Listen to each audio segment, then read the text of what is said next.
Prince Harry's been left steaming over this once again.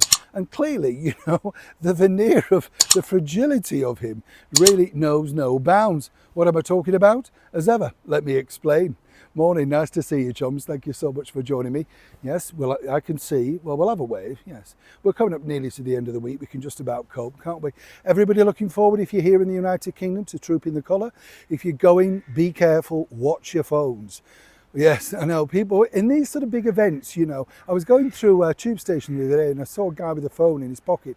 Lovely guy from Newcastle, a lovely conversation, fan of the show, so nice to meet you. But the thing was, I said, be careful of your phone. And I think when you come in from other areas, you don't realise just how dangerous, you know, this particular area is, and you become relaxed. Anybody could have had his phone. So watch your bags, watch your phones, and even be careful in your hotels, as I pointed out when you're checking in before.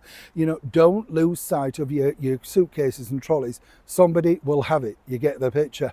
Let's get back, of course, to your royal story of the day. Now, you know, Meghan Markle likes to crow about the very first being the guest editor of the ailing Bible, that is the beauty thing called Vogue, right? And then, as I said, she personally insulted our late monarch by not including her in the changes for face or forces of nature or whatever she called it, some claptrap, you know. But just the fact that she didn't include the Queen said everything about the ego of this particular woman.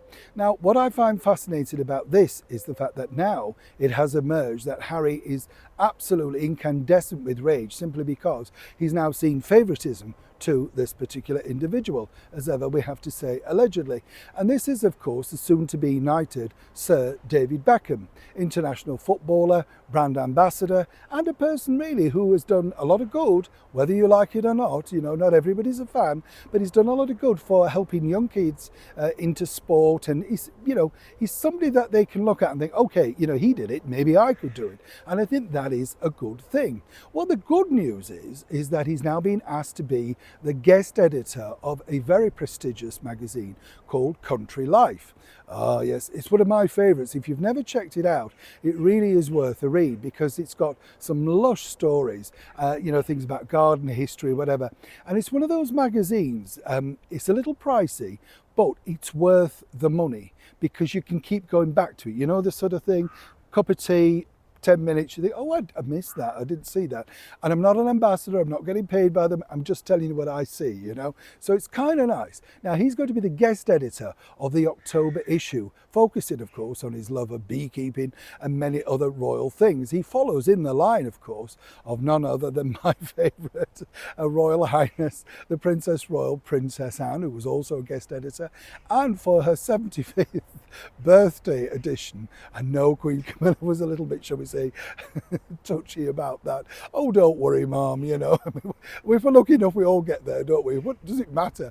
But yes, so, and Catherine took the pictures for that particular edition too, so it's very much a collector's edition. And His Majesty the King has also been a guest editor. So very, very prestigious company to be in.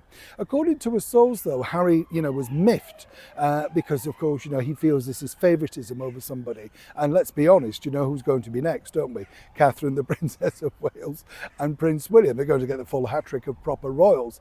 But according to that source, Harry was like, well, nobody ever offered us this sort of thing. Well, apparently the Country Live team did offer Meghan Markle the opportunity to become a guest editor at the very early tenure of her, you know, royal stint or whatever. But apparently they never heard anything back or, you know, whether she was interested or not. So very politely and very nicely, because they're the sort of team that they are at Country Life, they just let it go. There's no axe to grind, they just let it go. And you can see that Harry and Meghan are literally scouring things on a daily basis to find themselves offended by. But either way, this could be a collector's edition. And I think, yes, naturally, Country Life have picked David Beckham because he's a beekeeper and very quickly is going to become Sir David Beckham. What's wrong with that? They need sales and he's not bad looking. So the bottom line is it's a win-win. And either way, Meghan should have got back. It's the height of bad manners, even in the country. Neil Sean, Kensington, London.